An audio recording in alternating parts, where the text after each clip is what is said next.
Welcome back, everybody. It's another episode of the Inner Health Project. I'm your co-host, Chris Angel, and I'm here with your host, Hannah Getty. Hannah, hello. Hello, Chris. Today, we had a great episode last time, by the way. That was really fun. I liked that conversation. Yeah. So awesome. Okay, good. So this is episode 8. We're talking about better digestion, weight loss, and energy from fruit.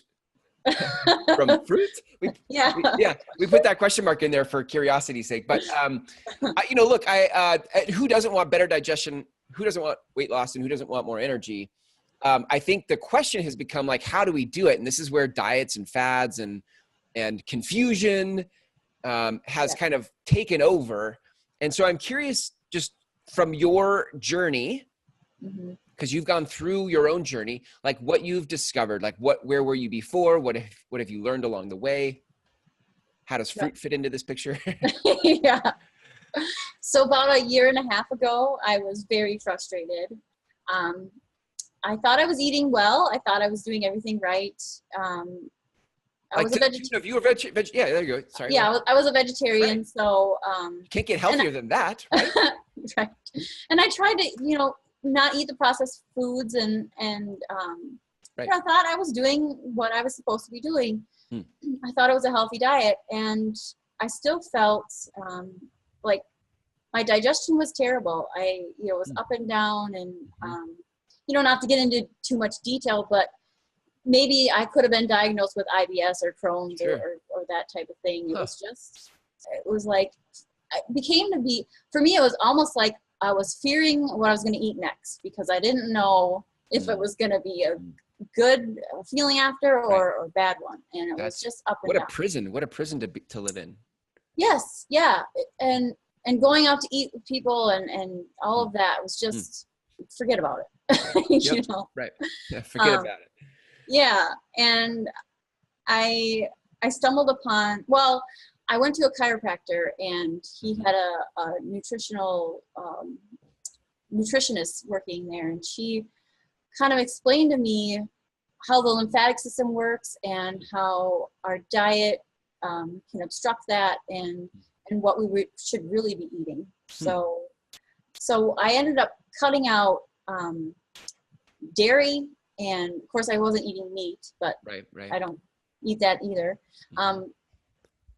And grains for sure, like corn and wheat and rice, cutting all of that out. Yep.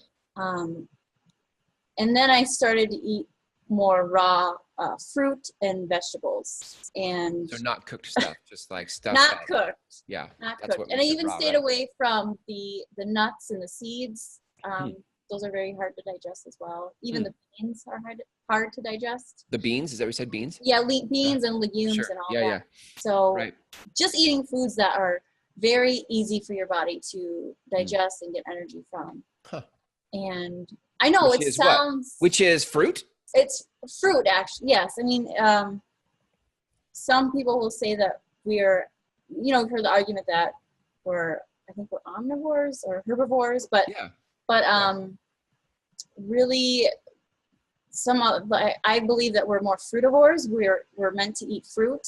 If you look at us compared to our closest cousins, the apes and the chimpanzees, and they eat more fruit. They're not heavy meat eaters. And there's been studies that meat causes colon cancer and stuff like that. So anyway, just from my journey of eating mostly fruit, I do eat, vegetables and salads and stuff like that, but trying to really eat more raw, it has changed my life. That's hang on. That's a big statement. Like, it has changed my life. That's a big statement. Like what have you noticed? Like, so, and for how long have you been a fruitarian? How long have you been doing fruit? About a year and a half now. A year and a half. I would think I would be so hungry. Like, I think my biggest objection would be like giving up what I like. I like my big fat juicy steak, and like being so hungry all the time. No? Yes. I mean, in the beginning, you can get, because fruit digests so much faster, you might get hungry 2 hours later. Right. But after a while, after you clean up the bowels, it actually, they absorb the nutrients a lot better and more efficiently, so you don't have to eat as much. Wow. So when you're hungry like when you first start and you're hungry on a fruit diet, it's actually showing you just how malnourished you really are. Wow.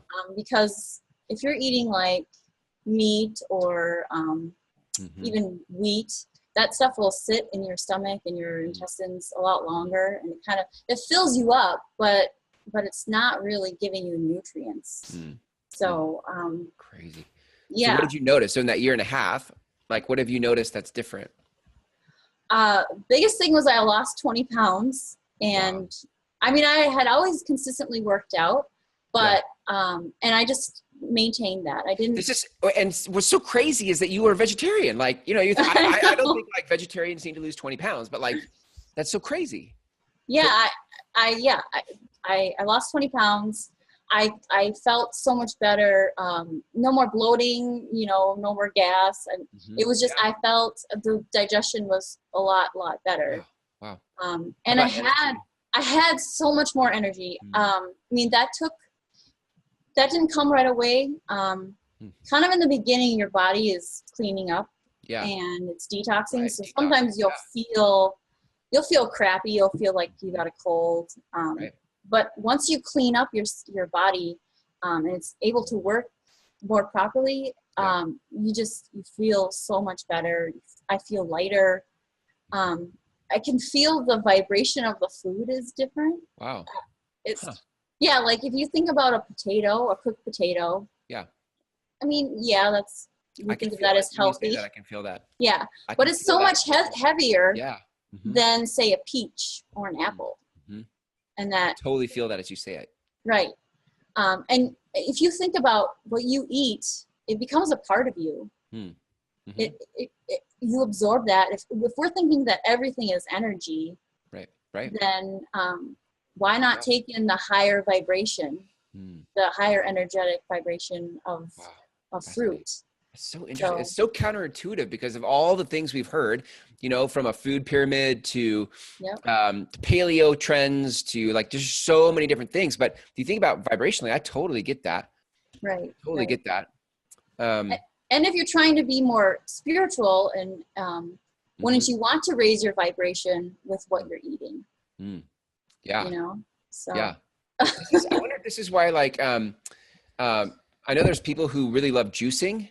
And I don't know if this is similar, but like, I think like there's oftentimes very spiritual conversation attached to that. And they're just more intuitive because what they're putting in their body is just the micronutrients basically in the juice from the fruit. I would imagine there's an argument for fiber, but anyway, thoughts? I mean, I've done juicing. I've done like a juice fast. 1 day juice fast. I haven't gotten to like a 10-day one yet. Yeah. But I actually, when you eat less, you have more energy. I just felt, I felt lighter. I felt things were moving a lot better. I felt the digestion from the previous meals was getting, you know, cleaned out of me. And it was just amazing, that feeling. Have you noticed anything like with your skin, complexion, other stuff like that? Is anything different? You know, sometimes I would get some zits but not too many. I haven't you probably just have porcelain skin anyway. That's just, you know, your God-given gift there. Congratulations. I do think it's funny. I went to see a colonics person, you know, colonics. So I went to see somebody a while back, and it was crazy. Just the stories that like how much toxins we store in the lining of our intestines, and just how much like you might be regular. I mean, not to be too detailed, you might be regular, but you could have like, you know, all sorts of just tar built up over decades, depending on how old you are, that are just attached to the linings of your intestines. And that's where the intestines are the things that absorb the nutrients. Right. Exactly.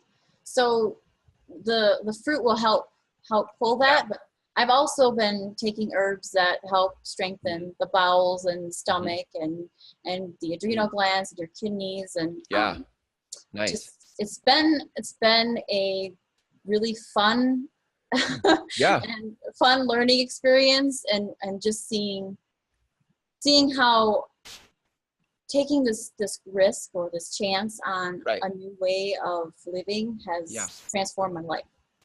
So Yeah. I want to speak for a second on the whole acidity thing versus alkaline, like, you know, and how fruit plays a role in that. So when we eat food and it gets metabolized, there's an ash to it. Everything has an ash to it. So when it breaks down, when things are burned down, Right.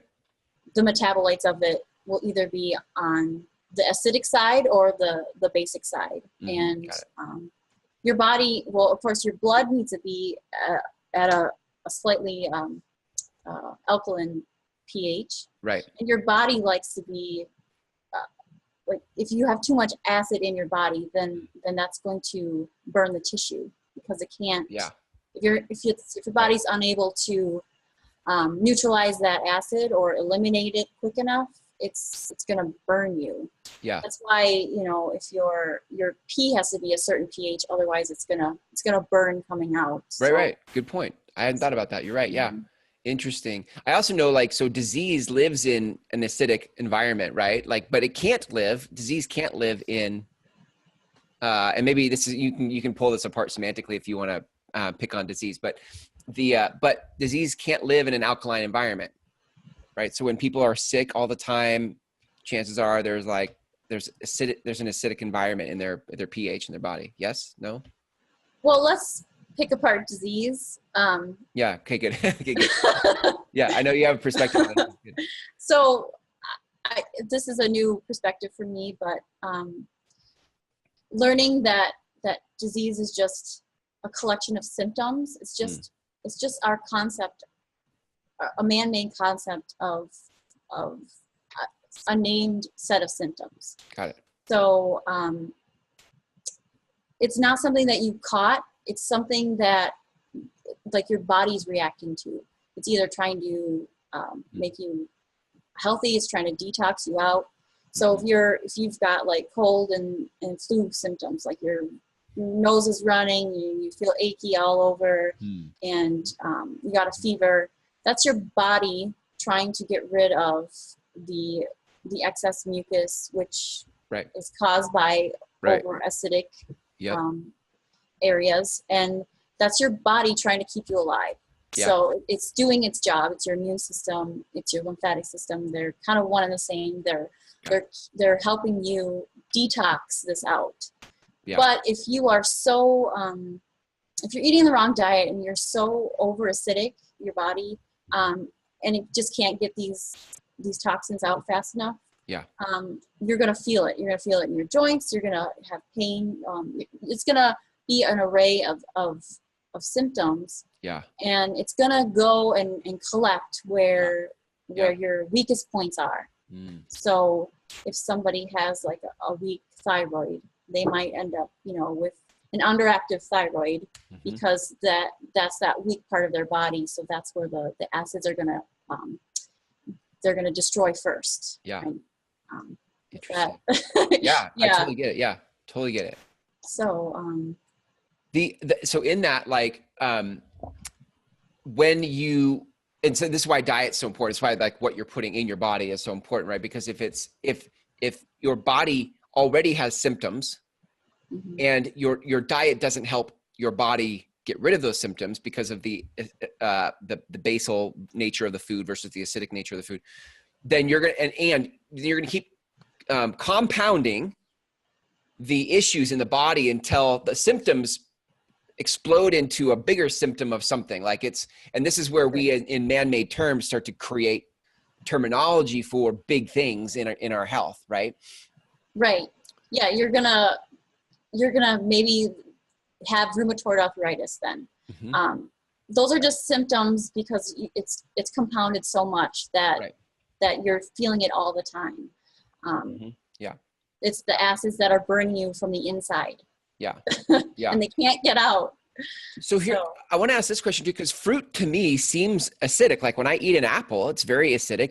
If I have lemon, that's very acidy. is that not the same thing as what happens in my body when it digests that food?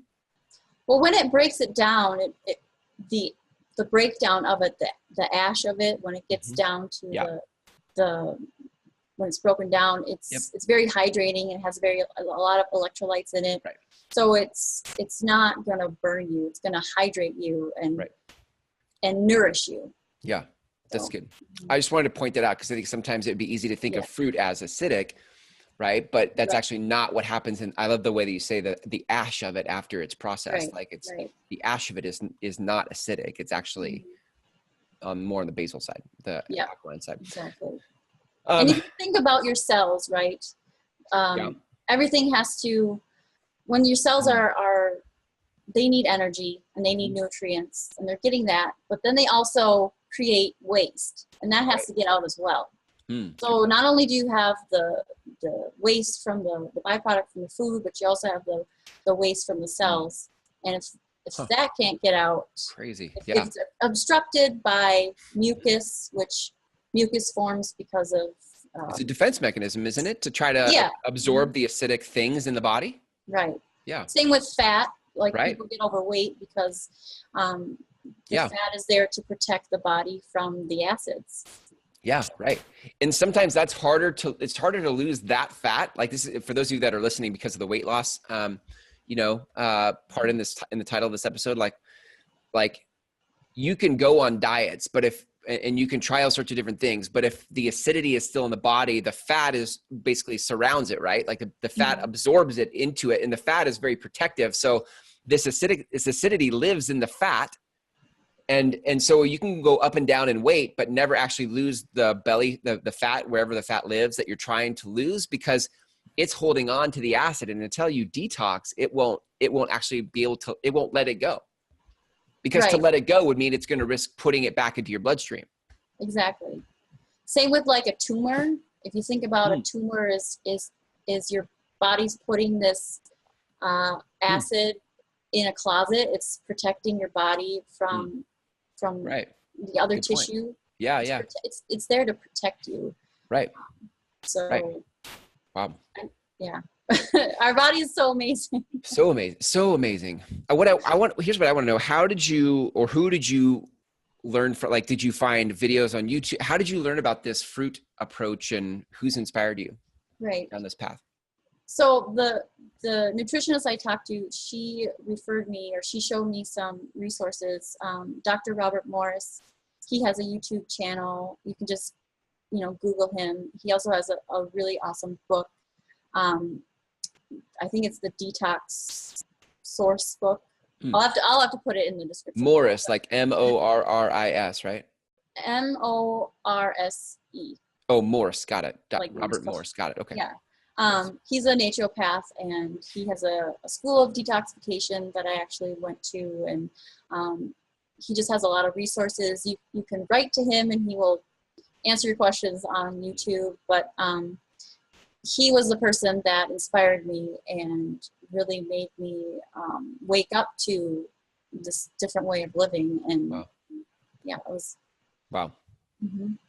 I think, so it's sort of in sort of tying this episode up here, people, I think what I like is that you've talked about trying something new. Like there's at some point you've got to step into trying something new. And this sounds like a great place to start. Like if you're looking for more energy or weight loss or better digestion, like you've got to start. And it can be helpful to probably watch videos, because I like having the logical piece of it to just like explain to myself why I'm doing this. And then the emotional part of like trusting the process and going down the road and just feeling how my body feels as I make these changes. Are there any other sort of words of wisdom, tips, places people can start to just kind of make change in their diet? Well, for me, I had to kind of put aside what I've been taught, what I've learned, what I know, and kind of follow the intuition of let's try this. It was a lot of inner conflict that I had because of I had studied Ayurveda, and it kind of conflicted with this whole fruit idea. So I just kind of had to put that aside and say, well, let's just try it. You've tried Ayurveda. It's not really working for you. So let's try this other approach, and maybe you'll get different results. So you can listen to other people and their theories, and you can learn, but until you actually experience and put into practice the knowledge, you really don't know it. You really don't know how to change your health until you actually feel it and do it and experience it. So if you want to try it, you can start slowly. You can first eliminate the things that really your body don't need, that your body doesn't need, like eggs, meat, dairy for sure. Grains keep you fat. So if you're trying to lose weight, eliminate those. That would be like rice, even corn. Corn is a grain. Quinoa, not so much. I mean, you could try that, but just the grains, eliminate that. And then as you're doing that, increase more fruits. Do more, just add more fruits to your diet. You can start with more vegetables if you want to go that way, just to ease in a little bit. But just make sure it's more raw. I mean, you can eat some cooked food, but the raw is going to be where the energy is. It's alive. It's living food. You want to eat living food. And be patient. It's going to be a process. It's a learning journey. It's going to take some time, and look at those resources that I'll leave in the links below, and maybe we can do some more videos on more specific topics, because when you first do start, you might feel worse. You might feel detox symptoms. That happens. So don't get discouraged. You have to keep going with it. But know that it's your body cleaning itself out. And you've been eating a certain way up until this point your whole life. So to change that, it's going to take some time. You can't just do it in a second.